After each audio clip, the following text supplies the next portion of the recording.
दैनिक 19 जनाले आत्महत्या गर्छन्। दैनिक आत्महत्याको प्रकाश नागरिकहरूले आफ्नो थर समेत परिवर्तन गर्नुभयो। परिवर्तित थरको नागरिकता बोकेर शैक्षिक प्रमाणपत्रमा थर सच्याउन परीक्षा नियन्त्रण कार्यालय सानो ठिमीमा पुग्दा उनीहरूको प्रमाणपत्रमा थर सच्चिँदैन। अब उपरान्त सरकारी नेता र नेता पत्नीको विदेशमा उपचार हुँदैन भनेर मन्त्रीजीले भन्नु जरुरी छ। दूध किसानहरूले मूल्य नपाएर सडकमा पोख्नु परेको छ। गोलभेडा किसानहरूले मूल्य नपाएर यसरी सडकमा आज फ्याँकिरहनु परेको छ। म नेपाल सरकारलाई तेजाब आक्रमण जस्तो जघन्य अपराध विरुद्धको बिल पुनः यो सदनमा पेश गरेर पास गरियोस् भनी माग गर्न चाहन्छु। ग्यासबाट हुने जलन पनि बढेको छ। ग्यास विक्रेताबाट सर्वसाधारणले ग्यास सिलिन्डर खरिद गर्दा भ्याट बिल दिनुपर्ने हो, तर यो भएको छैन। ग्यासको बिक्री गर्दा भ्याट बिल अनिवार्य गरियोस्। 20% अधिकतम पाउनेमा यहाँ 75% बढी लिएको छ। मेरो प्रश्न छ, राज्यले कति नाफा खाएसम्म मात्र यो कालो बजारी नमानिने हो या कालो बजारी मानिने हो? प्रेम आचार्य जस्तो यही हाउसको अगाडि आत्मदाह गरेका थिए ती किसानहरू जसको तरकारी बिक्री भएको छैन, जसको गाई बस्तु मरेको छ, दुध बाटोमा फ्याँकेको छ, यही हाउसको अगाडि आत्मदाह गर्ने दिन नहोस् भन्ने सरकारलाई म सचेत गराउन चाहन्छु। धन्यवाद। के तपाईहरू आफूलाई अथवा आफ्नो परिवारलाई भन्नुहुन्छ कुरो 8 महिना डायलिसिसको लागि भनेर? म मेरो जुम्लाको ती 21 वर्षे बहिनीलाई के जवाफ दिउँ? मैले सबैको ध्यान आकर्षण गर्न चाहन्छु। विकराल छ स्वास्थ्यको अवस्था।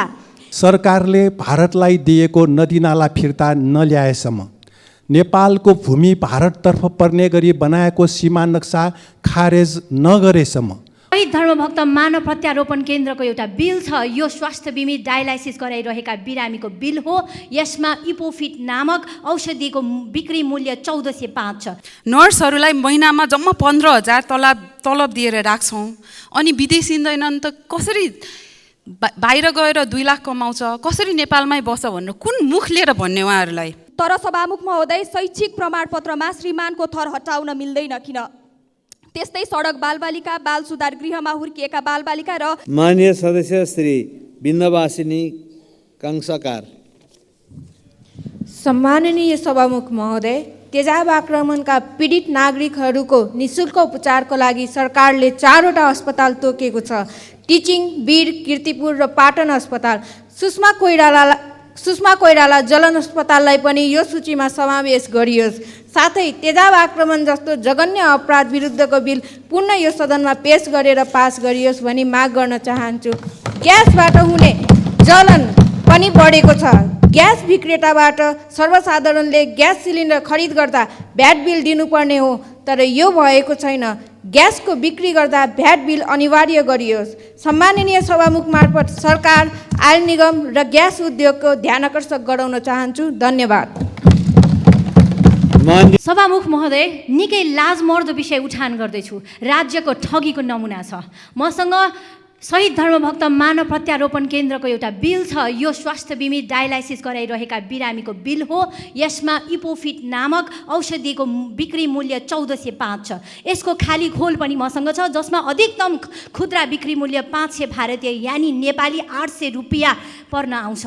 20% अधिकतम पाउनेमा यहाँ 75% बढी लिएको छ। मेरो प्रश्न छ, राज्यले कति नाफा खाएसम्म मात्र यो कालो बजारी नमानिने हो या कालो बजारी मानिने हो?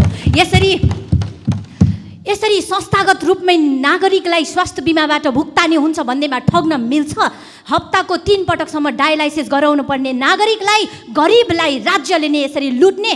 हाम्रो इमान धर्म कतातर्फ जाँदैछ?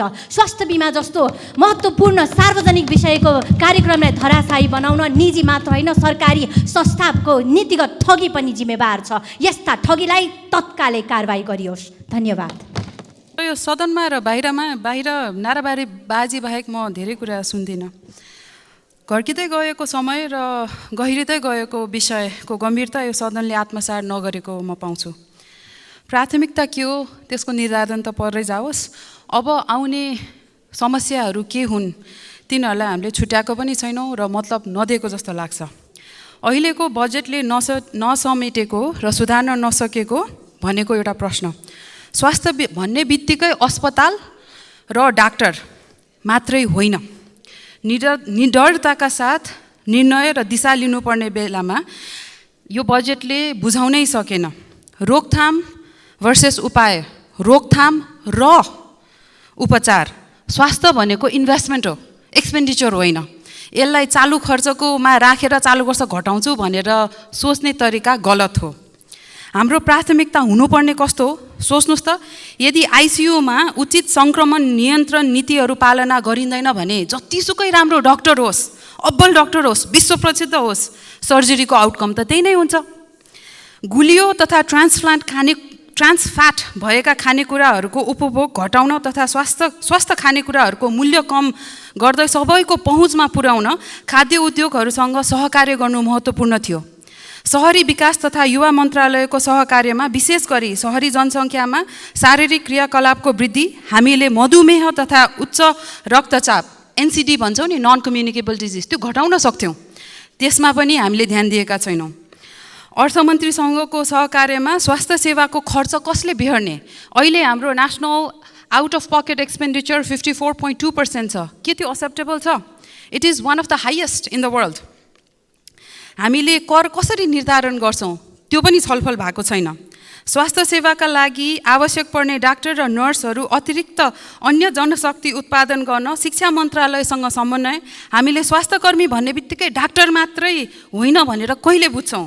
हाम्रो स्वास्थ्य बिमा कार्यक्रममा जम्मा 25% जनता मात्र बिमामा छौँ। यो डाक्टरहरूले सुधार्ने कुरा होइन। बिमा विशेषज्ञ तथा स्वास्थ्य अर्थविद, हेल्थ इकोनोमिस्टहरू चाहिन्छ यो देशमा। के हामीसँग त्यस्तो जनशक्ति उत्पादन गर्ने प्रणाली छ? त्यस्तै शिक्षा मन्त्रालयसँग काम गरेर पाठ्यक्रममा मनोस्वास्थ्य सम्बन्धी विषयहरू राख्ने र शिक्षकहरूलाई विशेष आवश्यकता भएका डिप्रेसन र एङ्जाइटी भएका विद्यार्थीहरूको पहिचान गर्ने तालिम प्रदान गर्नुपर्थ्यो, त्यो पनि गरेको छैन। दीर्घकालीन मृगौला फेल हुने घटना घटाउन श्रम मन्त्रालयसँग मिलेर काम कहिले गर्ने? एक्टिभिजम वा सम्बन्धको आधारमा नै स्वास्थ्यको नीति निर्माण कहिले रोक्ने? नर्सहरूलाई महिनामा जम्मा 15,000 तलब दिएर राख्छौँ, अनि विदेश हिँड्दैनन् त कसरी बाहिर गएर 2 लाख कमाउँछ, कसरी नेपालमै बस्छ भनेर कुन मुख लिएर भन्ने उहाँहरूलाई? त्यो पनि 6 महिना 3 देखि 6 महिना भयो हामीलाई लगातार मेसेजहरू आइरहेछ, पे भएको छैन। 15,000 पनि पे भएको छैन, डाक्टरहरूलाई पनि पे भएको छैन, प्राइभेटमा पनि र सरकारीमा पनि है। यो डक्टर र नर्सेस रेडियोलोजिस्टहरू स्टक होइन, यो फ्लो हो भनेर हामीले ध्यान दिनु पर्यो। हाम्रो घट्दै गएको प्रजननको दरको कारण के हो? यसको प्रक्षेपण के छ? सहरी क्षेत्रमा बालबालिका हुर्काउने खर्च कति छ? अहिलेका बालबालिकाले नै 20-30 वर्षपछि हाम्रो देशको अर्थतन्त्र धान्ने हुन्। यस्तो नहोस्, त्यो बेला यो सदन चलाउन खर्च जुटाउन गाह्रो होस्। हाम्रो समाजले छोरालाई नै खोजेको हो कि जस्तो पनि धेरै ठाउँबाट तथ्याङ्कले देखाउँछ। हाम्रो लेटेस्ट सेन्सस डेटा हेर्ने हो भने 100जना केटी बच्चा जन्मेकोमा 111 केटा बच्चा जन्मिन्छन्, त्यो ओभरअल भयो। अर्बनमा हेर्ने हो भने 100जना केटी बच्चा जन्मेकोमा 112 केटा बच्चा जन्मन्छन्, र रुरलमा 100जना केटी बच्चा जन्मेकोमा 109जना केटा बच्चा जन्मिन्छ। के यो स्टेटिस्टिक्स हामीलाई एक्सेप्टेबल छ? अहिले देश थामेका खाडी र अन्य मुलुकमा चर्को गर्मीमा काम गर्ने नेपाली दाजुभाइ तथा दिदीबहिनीहरूमा मृगौला बिग्रिने समस्या भयावह रूपमा देखिएको छ। डायलाइसिस र मृगौला प्रत्यारोपण तथ्याङ्क हेर्दा 30 देखि 40 वर्षका मानिसहरूमा अत्याधिक छन्। हामी यसको बारेमा कहिले कुरा उठाउँछौँ? हामीले भन्न सक्नु पर्यो यो लेबर एग्रिमेन्ट्स गर्दाखेरि हाम्रा श्रमिक दाजुभाइ दिदीबहिनीहरूलाई पानी खान दिनुहोस्, 4 घन्टामा 2 घन्टामा रेस्ट गर्न दिनुहोस् भनेर, आइसकेपछि उहाँहरूको स्क्रिनिङ गरौँ भनेर यो भन्न नसक्नु दुःखद छ। अन्त्यमा प्राथमिकता पाउनै नसकेको मानसिक स्वास्थ्य। हालको तथ्याङ्कले प्रत्येक 1 लाखमा करिब 23 जनाले आत्महत्या गरेर ज्यान गुमाउँछन्। दैनिक 19 जनाले आत्महत्या गर्छन्। दैनिक आत्महत्याको प्रयास पक्कै योभन्दा बढी छ। कति परिवारले आफ्नो सदस्य गुमाउँछन् र छिया परेको मुटुमा मैले यो भनेको भए, मैले त्यो भनेको भए, व्हाट इफ भनेर क्वेसन लिएर बाँच्छन्। यस्तो विकराल अवस्था छ सरकारी अस्पतालमा। म सोध्न चाहन्छु कतिवटा काउन्सिलिङ सर्भिसेस, आउटपेसेन्ट सर्भिसेस छैन? कतिवटा भाषामा सुसाइड हटलाइन प्रिभेन्सन केयर छैन? जम्मा एउटा भाषामा छ। यसको लागि हामीले काउन्सिलर भनेको के हो, थेरापिस्ट भनेको के हो, साइकोलोजिस्ट भनेको के हो, क्लिनिकल साइकोलोजिस्ट भनेको के हो, कहिले बुझाउने मान्छेलाई, कहिले भन्ने मान्छे suicide is not cowardice, it is not glorification, it is an absolute sense of helplessness people feel. अनि हामीले उहाँहरूलाई we are forgetting them, we are completely ignoring them in this budget. त्यसकारण यो सरकार छ भनेर बाहिरबाट पैसा आउँदाखेरि मात्रै सरकार भएको प्रत्याभूति सबैलाई दिनुपर्छ। त्यसकारण यसको बजेट 1 रुपैयाँ हुनु होस् भनेर मैले प्रपोज गरेको। Thank you. सभामुख महोदय, खडेरीको कारणले किसानहरूले अन्नबाली सम्पूर्ण नाश भइसकेको छ। धेरै ठाउँमा किसानहरूले मकैको यसपालि एक गेडा पनि भित्राउने अवस्था छैन। धानको बिउ लगाउने बेलामा मलको हाहाकार भइराखेको छ। 5 किलो मल लिनलाई 2 दिन नागरिकता देखाएर लिनुपर्ने अवस्था छ। गाई भैँसीलाई लम्की रोगले किसानहरूको हजारौँ गाई भैँसीहरू मरिराखेको छ। आज ती गाई भैँसी पाल्ने किसानहरूले कुनै सरकारबाट क्षतिपूर्ति पाएको छैन।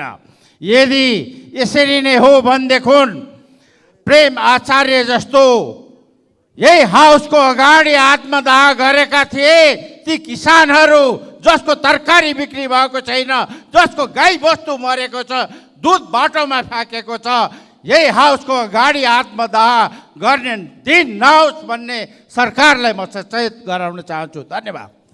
माननीय सदस्य श्री दामोदर।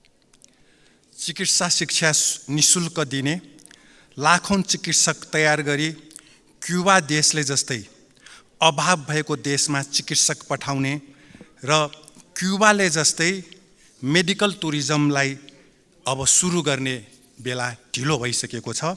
यतातिर मन्त्रीजीको ध्यान आकर्षण गराउन चाहन्छु।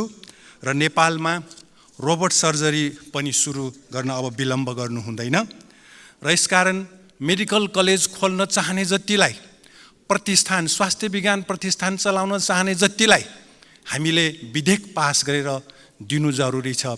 स्वास्थ्य उपचारमा रोक्नु, शिक्षामा रोक्नु भनेको एक किसिमको यो मानवता विरोधी अपराध हो। मान्छेले शिक्षा प्राप्त गर्न नपाउनु, मान्छेले उपचार गर्न नपाउनु भनेको मानवता विरोधी अपराध हो। र अरू देशमा भए यस्तो मानवता विरोधी अपराध गर्ने अधिकारीहरू विरुद्ध मुद्दा चल्छ र मानव अधिकार आयोगले एकदमै कडा निर्देशन पनि दिन्छ। र प्रत्येक प्रदेशमा एउटा अन्तर्राष्ट्रिय स्तरको सरकारी अस्पताल सञ्चालन गर्नु जरुरी छ। अब उपरान्त सरकारी नेता र नेता पत्नीको विदेशमा उपचार हुँदैन भनेर मन्त्रीजीले भन्नु जरुरी छ। 77वटै जिल्लाका सरकारी अस्पताललाई उपकरण र जनशक्ति सहित सुविधा सम्पन्न सफा सुग्घर राख्ने प्रतिबद्धता जरुरी छ। हामी अस्पतालमा जान्छौँ, जिल्लाको माकुराको जालो, स्यानिटेसन छैन, वासरुम एकदमै गनाउने, बिरामी बस्ने बेड फोहोर, यसरी कति बाँच्ने हामी? कसरी यो हुन सक्छ? यो हुनै नसक्ने बन्दोबस्त हो। र भक्तपुर नगरपालिकाको जग्गा र आर्थिक सहयोगबाट सुरु भएको भक्तपुर क्यान्सर अस्पतालमा सुरुदेखि सेवारत स्थायी कर्मचारीहरूलाई करार बनाउने सरकारी निर्णय सच्याउनु जरुरी छ। क्यान्सर, किडनी, मुटु लगायत गम्भीर बिरामीको उपचार हुने जेनेरिक औषधि आयातमा बाधा हाल्ने नेपाल औषधि व्यवस्था विभागका अधिकारीहरूलाई कारबाही हुनु जरुरी छ। औषधि विदेशबाट समयमा नआउँदा, नेपालमा उत्पादन नहुने औषधि समयमा नल्याइदिँदा नेपाल औषधि व्यवस्था विभागले धेरैको ज्यान गएको छ। यो त यसमा ज्यान मार्ने उद्योगको पनि मुद्दा चल्छ त्यस्ता अधिकारीहरूलाई। यतातिर हाम्रो ध्यान जानु जरुरी छ। र भक्तपुर अस्पताल, क्यान्सर अस्पताल सहित धर्मभक्त अङ्ग प्रत्यारोपण केन्द्रलाई मिलाएर एउटा भक्तपुर स्वास्थ्य विज्ञान प्रतिष्ठान बनाउने विधेयक तयार भएको 6 वर्ष भयो, यो पनि अगाडि बढेन।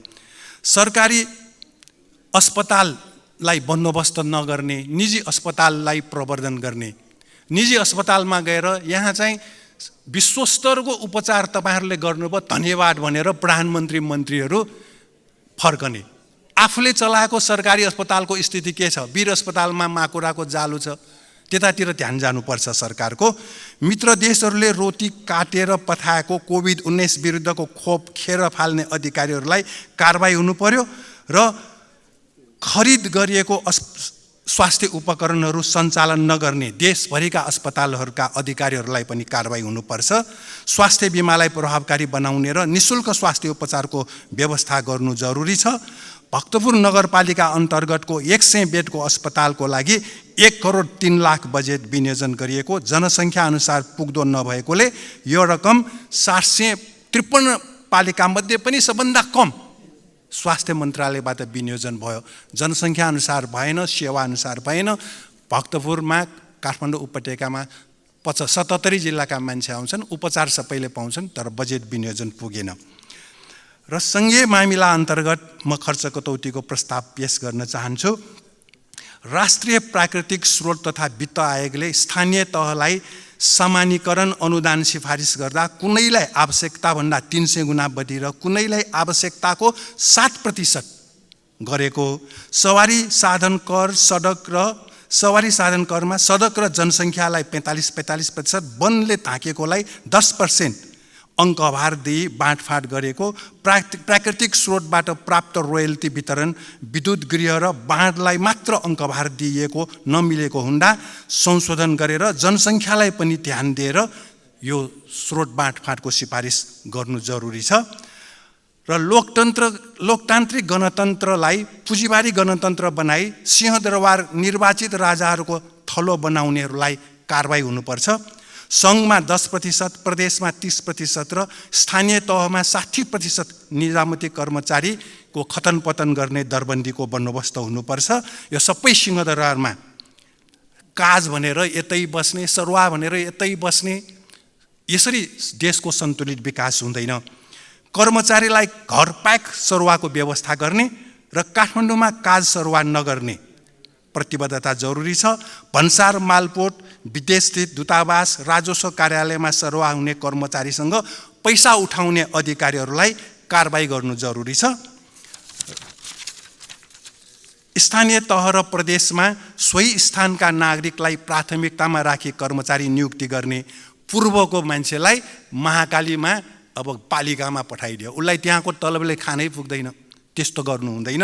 महाकालीमा महाकालीकै पालिकाको मान्छे राख्ने, मेचीमा मेचीकै पालिकाको मान्छे राख्नु जरुरी छ। र प्रशासकीय सुशासन कायम गर्ने र सार्वजनिक प्रशासनमा भइरहेको भ्रष्टाचार रोक्ने प्रतिबद्धता जरुरी छ। र संविधानको धारा 34 अनुसार श्रमिकको हकमा निजी क्षेत्रका श्रमिकलाई सामूहिक मोलमोलाई गराउन ट्रेड युनियनको व्यवस्था भएकोलाई तोडमोड गरी निजामती कर्मचारीलाई समेत ट्रेड युनियन अधिकार दिई शासक पार्टीहरूको पछि लाग्नुपर्ने सरुवा बढुवा हुनलाई। कुन पार्टीको हो यो? हो भोलि प्रधानमन्त्री खाने पार्टीको हो भन्छ, अनि फलानाले त अहिलेकै प्रधानमन्त्रीको पार्टीको हो यो कर्मचारी, यसलाई त यो ठाउँमा सरुवा गर्नुपर्छ। त्यसो गर्न पाइन्छ? सिंहदरबारलाई फोहोर गर्न पाइँदैन के सरकारले? त्यसकारण यतातिर ध्यान जानुपर्छ। जिल्ला समन्वय समितिको भूमिका उपलब्धिमूलक नहुँदा खारेज गर्नुपर्छ। स्थानीय तहलाई पूर्ण स्वतन्त्रता र विकेन्द्रीकरण प्रदान गर्नु जरुरी छ। यसै कारण सभामुख महोदय, मैले स्वास्थ्य तथा जनसङ्ख्या मन्त्रालय र सङ्घीय मामिला तथा सामान्य प्रशासन मन्त्रालयमा खर्च कटौतीको प्रस्ताव पेश गरेको हुँ। सम्पूर्ण मान्यज्यूहरूलाई सभामुख महोदय मार्फत यो खर्च कटौतीको प्रस्ताव समर्थनको लागि आग्रह गर्दछु। धन्यवाद। माननीय सभामुख महोदय, जातीय विभेदमा पिल्चिएका नागरिकहरूका लागि नागरिकतामा थर परिवर्तन गर्ने प्रावधान सरकारले ल्यायो र धेरै नागरिकहरूले आफ्नो थर समेत परिवर्तन गर्नुभयो। परिवर्तित थरको नागरिकता बोकेर शैक्षिक प्रमाणपत्रमा थर सच्याउन परीक्षा नियन्त्रण कार्यालय सानो ठिमीमा पुग्दा उनीहरूको प्रमाणपत्रमा थर सच्चिँदैन। नागरिकतामा थर सच्चिने तर प्रमाणपत्रमा थर नसच्चिने, यो कस्तो प्रकारको नियम हो सभामुख महोदय? सानो टिभीमा दैनिक आफ्नो प्रमाणपत्रमा थर लगायतको त्रुटि सच्याउनेको लामो लाइन लागिरहेको हुन्छ। सम्बन्ध विच्छेदपछि महिलाहरूले जन्मघरतर्फको थर राखेर नागरिकता लिन पाउँछिन्, तर सभामुख महोदय शैक्षिक प्रमाणपत्रमा श्रीमानको थर हटाउन मिल्दैन किन? त्यस्तै सडक बालबालिका, बाल सुधार गृहमा हुर्किएका बालबालिका र ट्रान्सजेन्डरहरूको पनि नाम थर परिवर्तन हुन सकिरहेको छैन। नाम, उमेर र जात सच्याउने नियम 2017 संशोधन नहुँदा यस्ता कैयौँ नागरिकहरू पीडित भइरहेका छन्। त्यसैले सभामुख मार्फत अविलम्ब यो समस्याको समाधानका लागि गृह र शिक्षा मन्त्रालयको ध्यानाकर्षण गराउन चाहन्छु। धन्यवाद। सम्माननीय सभामुख महोदय, 2080-81 को बजेट अन्तर्गत आज हामी 3वटा मन्त्रालयको विनियोजन शीर्षकमाथि छलफलमा थियौँ। एउटा पर्यटन मन्त्रालयको बजेट फिर्ता गएको स्थिति छलफल सरेको छ। अहिले 2टा मन्त्रालय स्थानीय विकास संसदीय र स्थानीय विभाग सामान्य प्रशासन र स्वास्थ्य जनसङ्ख्या मन्त्रालय अन्तर्गतको विनियोजन शीर्षकमाथि छलफल गरिरहेका छौँ। यो स्वास्थ्य मन्त्रालयको विनियोजन विधेयक, प्रस्तावित विनियोजन विधेयकमा मैले ₹1 यसको बजेट कटौती गरियोस् भन्ने प्रस्ताव गरिरहेको छु। किनभने सभामुख महोदय, स्वास्थ्य सेवा प्राप्त गर्ने प्रत्येक नागरिकहरूको संविधान प्रदत्त मौलिक हक हो। राज्यबाट बिना शर्त प्रत्याभूत गर्नुपर्ने दायित्व हो। स्वास्थ्य क्षेत्रको लगानी सामाजिक सेवा मात्र नभएर सभामुख महोदय, आर्थिक विकासको सबैभन्दा बढी प्रतिफल पाइने क्षेत्रका रूपमा पनि बुझिन्छ। स्वास्थ्य उपचारमा व्यक्तिगत खर्च गर्ने मुलुकहरूमा सभामुख महोदय नेपाल सबभन्दा अगाडि छ, जसका कारण प्रति वर्ष 5 लाख मानिसहरू गरिबीको रेखा मुनि झर्ने गरेका छन्। यिनै विषयहरूलाई दृष्टिगत गर्दै विश्व स्वास्थ्य सङ्गठनले कुनै पनि मुलुकको कुल राष्ट्रिय बजेटमा न्यूनतम 10% स्वास्थ्य क्षेत्रमा लगानी गर्नुपर्ने मान्यता अगाडि सारेको छ। तर हाम्रो मुलुकको स्थिति के छ? सरकारले आर्थिक वर्ष 2080-81 का लागि प्रस्तुत गरेको बजेटले उपरोक्त मान्यतालाई ठाडै आत्मसात गर्न सकेको छैन, सिधै आत्मसात गर्न सकेको छैन। आगामी वर्षका लागि स्वास्थ्य तथा जनसङ्ख्या मन्त्रालयलाई 83 अर्ब 79 करोड 18 लाख छुट्याइएको छ, जुन सङ्घ प्रदेश र स्थानीय तहको एकमुष्ट रकम हो। यो विनियोजित चालु वर्षभन्दा करिब 19 अर्ब कमी हो। स्वास्थ्य मन्त्रीजीको ध्यान गइरहेको होला। नेकपा एमालेको सरकारले प्रस्तुत गरेको बजेटमा सभामुख महोदय 8.6% सम्म पुगेको बजेटलाई क्रमशः बनाउनु पर्नेमा घटाएर हाल त 80-81 मा पुग्दा त 4.8% मा सीमित गरेको छ। सभामुख महोदय, विगत 5 वर्षको विनियोजन यस्तो स्थिति थियो। म स्वास्थ्य मन्त्रीजीको ध्यान आकर्षण गर्न चाहन्छु। 2075-76 सालमा 52.2 स्वास्थ्य मन्त्रालय सम्बन्धी राष्ट्रिय बजेटको पर्सेन्टेज हो। यो 76-77 मा पुगेपछि 5.8%, 77-78 मा 7.3%, नेकपा एमालेको अध्यक्ष कमरेड केपी शर्मा ओलीजीको नेतृत्वको सरकारमा पुगेपछि त्यसबेला म स्वयं स्वास्थ्य मन्त्री थिएँ। त्यसबेला स्वास्थ्यमा 8.6%ले बजेट वृद्धि गरिएको थियो। सबभन्दा बढी स्वास्थ्य र शिक्षामा म स्वास्थ्य र शिक्षा मन्त्री पनि थिएँ। यसरी स्वास्थ्य र शिक्षामा मुलुककै कुनै पनि मन्त्रालयभन्दा सबैभन्दा बजेट बढी विनियोजित थियो। अब 69 र 80 मा आइसके, 79 र 80 मा आइसकेपछि स्वाटै घटेर 5.7%, हाल 80-81 मा आइसकेपछि 4.7। यो हो अहिलेको पिक्चर। त्यसैले सभामुख महोदय, विगत नेकपा एमालेको सरकारले पालिका स्तरमा 500, 1000 र 1500 का आधारभूत अस्पताल निर्माणका लागि बजेटको सुनिश्चितता सहित कार्य प्रारम्भ गरेको थियो। तर 80-81 को बजेटले 322 वटा आधारभूत अस्पताल निर्माणका लागि मात्र 8 अर्ब छुट्याइएको देखिन्छ। जबकि विगतमा सम्झौता भएको निरन्तर काम भएका र सम्पन्न भएका अस्पताललाई करिब 10 अर्ब भुक्तानी दिन बाँकी रहेको अवस्थामा छुट्याइएको बजेटबाट काम कसरी सम्पन्न हुन्छ मन्त्रीज्यू? अरू थप पालिकाका आधारभूत अस्पताल अरू थप पालिकामा आधारभूत अस्पताल अब कसरी बन्छ? त्यसैले सभामुख महोदय, फेरि पनि आम नागरिकलाई स्वास्थ्य बिमामा आबद्ध गर्दै बिमाको सेवा विस्तार गर्ने, आवश्यक प्रोटोकल निर्माण गर्ने, स्वास्थ्य संस्थाको पहिचान गर्ने, राष्ट्रिय परिचय पत्र र नागरिक एप्समा बिमा सेवासँग सम्बद्ध गर्ने, औषधि खरिदमा एकताबद्ध प्रणाली लागू गर्ने, सामाजिक र स्वास्थ्य सुरक्षा कार्यक्रम र स्वास्थ्य बिमाका बीचमा समन्वय गर्ने लगायतका उपाय अवलम्बन गरी बिमा सेवाको संरचनागत तथा नीतिगत सुधार गर्नुपर्ने विषयमा बजेट तथा नीति कार्यक्रमले कुनै पनि स्पष्ट निर्देशन गरेकै देखिँदैन। सभामुख महोदय, तत्कालीन नेकपा एमालेको सरकारको पालामा सुरु गरिएको वीर अस्पताल, शुक्रराज सर्वरोग अस्पताल, शहीद गङ्गालाल हृदय रोग केन्द्र, शहीद धर्मभक्त मानव अङ्ग प्रत्यारोपण केन्द्र, बीपी कोइराला क्यान्सर अस्पताल, प्रसुति गृह अस्पताल, त्रिवी शिक्षण अस्पताल लगायतका केन्द्रीय महत्त्वका अस्पतालहरूको विशिष्टीकृत सेवा विस्तार गर्ने लग्ने तथा भौतिक संरचना विस्तार कार्यक्रमलाई बजेट तथा नीति कार्यक्रमको प्राथमिकतामा कुनै राखेकै देखिँदैन। एक विद्यालय एक नर्स कार्यक्रमलाई थप विस्तार गर्दै एक औद्योगिक क्षेत्र एक नर्स, एक वडामा एक योग तथा व्यायामशाला जस्ता लोकप्रिय आधारभूत कार्यक्रमलाई बजेटले समेट्नै सकेन, सबै बिर्सेको छ। आयुर्वेद, होमियोप्याथिक, युनानी, आम्ची, योग, प्राकृतिक चिकित्सा लगायतका वैकल्पिक चिकित्सकको अध्ययनमा जोड दिँदै तिनीहरूलाई स्वास्थ्य सेवाको मूल प्रवाहमा ल्याई आम नागरिकलाई निरोगी बनाउने अभियान अघि बढाउनु पर्नेमा बजेटले यतातिर ध्यान नै दिएको छैन। औषधि उत्पादन,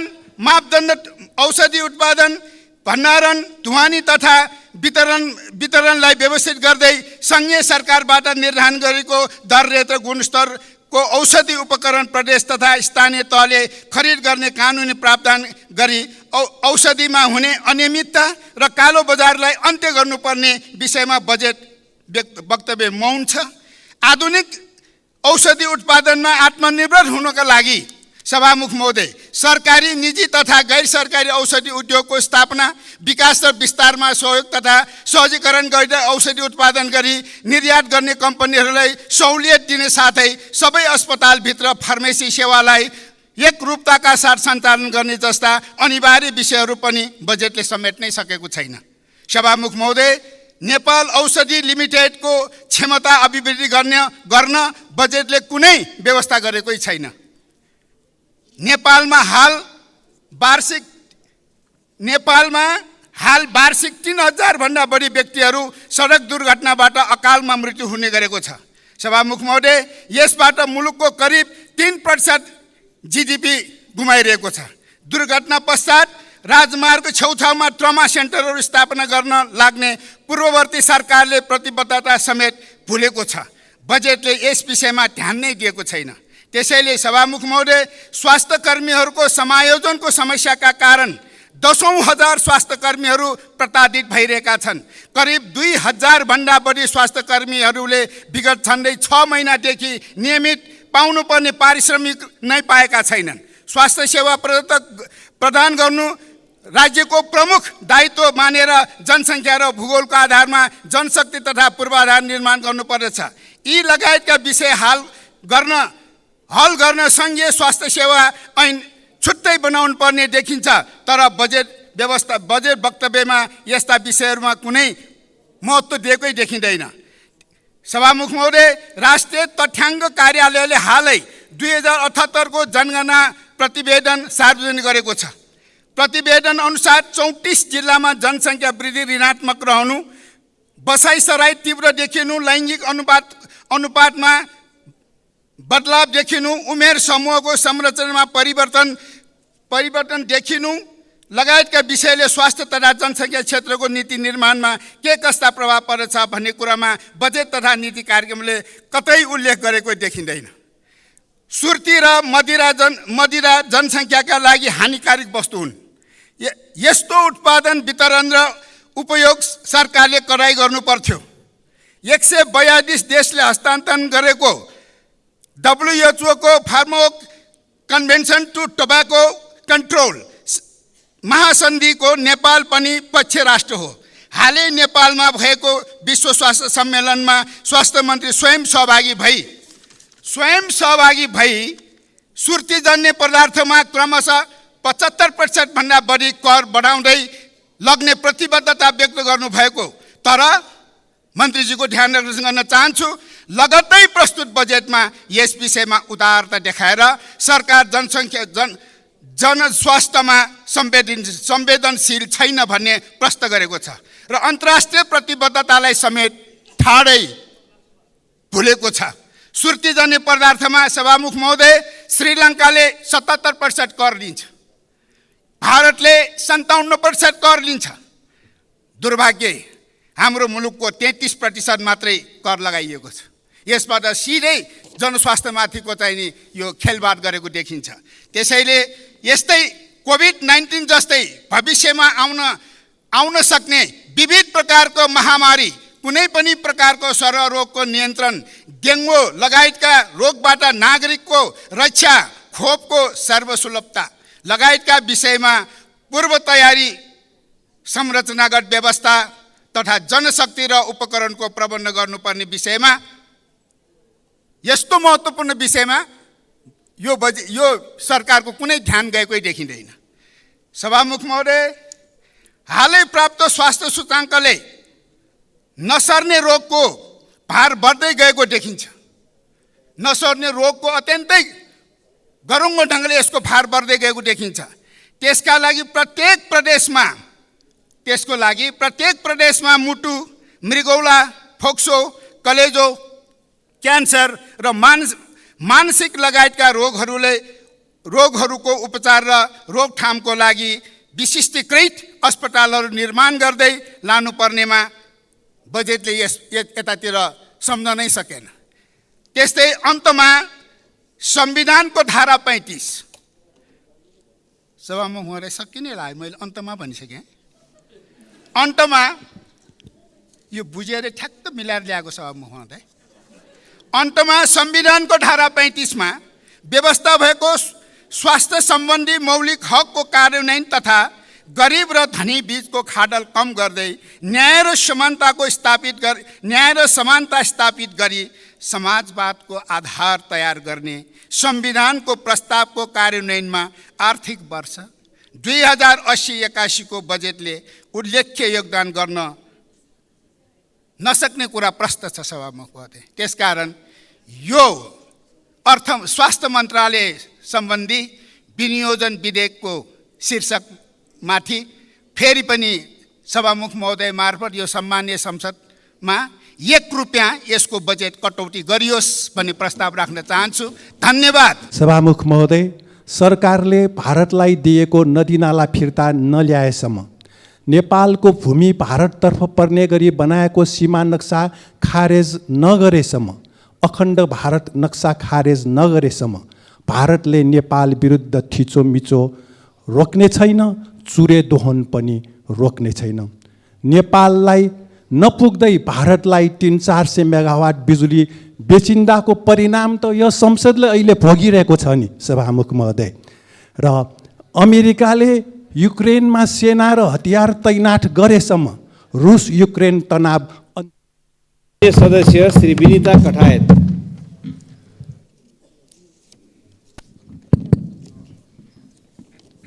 सम्माननीय सभामुख महोदय, मलाई हिजो जुम्लाबाट मद्दत माग्दै फोन आयो। डायलिसिसको लागि 8 महिना कुर्ने समय। म सोध्न चाहन्छु सभामुख मार्फत प्रधानमन्त्रीज्यूलाई, किन स्वास्थ्यमा डाक्टर र स्वास्थ्य कर्मीहरूको दरबन्दी बढाएको छैन अघिल्लो वर्ष र यो वर्ष पनि? के तपाईँहरू आफूलाई अथवा आफ्नो परिवारलाई भन्नुहुन्छ कुरो 8 महिना डायलिसिसको लागि भनेर? म मेरो जुम्लाको ती 21 वर्षे बहिनीलाई के जवाफ दिउँ? मैले सबैको ध्यान आकर्षण गर्न चाहन्छु। विकराल छ स्वास्थ्यको अवस्था। चालु खर्चको नराम्रो भनेर भाष्य निर्माण गरिएको छ। डाक्टरहरूको दरबन्दी पनि त्यसैमा पर्छ। के यो नचाहिने फजुल खर्च हो? यसको जवाब दिनुपर्ने हुन्छ अर्थमन्त्रीज्यूले। धन्यवाद। हाम्रो देश नेपाल कृषि प्रधान देश हो। हामी बैठकमा सहभागी भइरहेको बेलामा यति नै खेर सयौँ किसानहरू काठमाडौँको कालीमाटीमा उपस्थित भएर उहाँहरूले आफूले उत्पादन गरेका हजारौँ केजी टमाटर गोलबेडा लगाए कृषि उत्पादनहरू कालीमाटीको चोकमा सडकमा फ्याँकेर उहाँहरू आन्दोलन गरिरहनु भएको छ। उहाँहरूले निकै धेरै मात्रामा नेपाली किसानहरूले तरकारीहरू उत्पादन गरिरहनु भएको छ, गोलबेडा उत्पादन गरिरहनु भएको छ, तर आफूले उत्पादन गरेको तरकारी आफूले उत्पादन गरेको मूल्य उहाँहरूले पाइरहन सक्नुभएको छैन। उहाँहरूको प्रति केजी उत्पादन लागत नै करिब 20-25 रुपियाँ पर्छ सम्मान्य सभामुख महोदय, तर उहाँहरूले मूल्य पाउँदाखेरि आज 4-5 रुपियाँ त्यति पनि पाउन गाह्रो छ। किसानहरूको ढुवानीको लागि सरकारले अनुदानको व्यवस्था गर्नुपर्ने जरुरी देखिन्छ। त्यति मात्रै होइन, किसानहरूको उत्पादन लागत बराबर बजार नपाउँदा, बजारको सुनिश्चितता नहुँदा सरकारले बजारको सुनिश्चितताको दायित्व लिनुपर्छ। मूल्य प्राप्त नगर्दाखेरि कम्तीमा पनि समर्थन मूल्य बराबर क्षतिपूर्तिको सुनिश्चितता सरकारले गर्नुपर्छ। तब मात्र नेपाली किसानहरूलाई कृषि उत्पादन गर भनेर प्रोत्साहित गरिँदाखेरि राज्यले अप्ठ्यारो पर्दा, समस्यामा पर्दा राज्य तिम्रो अभिभावक बन्नेछ भन्ने सुनिश्चितता त्यो राज्यले देखाउनुपर्छ। त्यसकारण जसरी किसानहरूले उत्पादन गरेको आज बन्दाहरू, कोबीहरू, अन्य तरकारीहरू बारीमा बजार नपाएर, मूल्य नपाएर सुकेर बसेको छ, दुध किसानहरूले मूल्य नपाएर सडकमा पोख्नु परेको छ, गोलबेडा किसानहरूले मूल्य नपाएर यसरी सडकमा आज फ्याँकिरहनु परेको छ, म नेपाल सरकारलाई, कृषि मन्त्रालय, कृषि मन्त्रीज्यूलाई सम्माननीय सभामुख महोदय मार्फत म आग्रह गर्न चाहन्छु, ध्यानाकर्षण गराउन चाहन्छु, किसानहरूका यी तमाम समस्याहरूलाई दिगो रूपमा समाधान गर्नका लागि क्षतिपूर्तिको व्यवस्था गरियोस्, आवश्यक अनुदानहरूको व्यवस्था गरियोस्। म यो माग गर्न चाहन्छु, ध्यानाकर्षण गराउन चाहन्छु।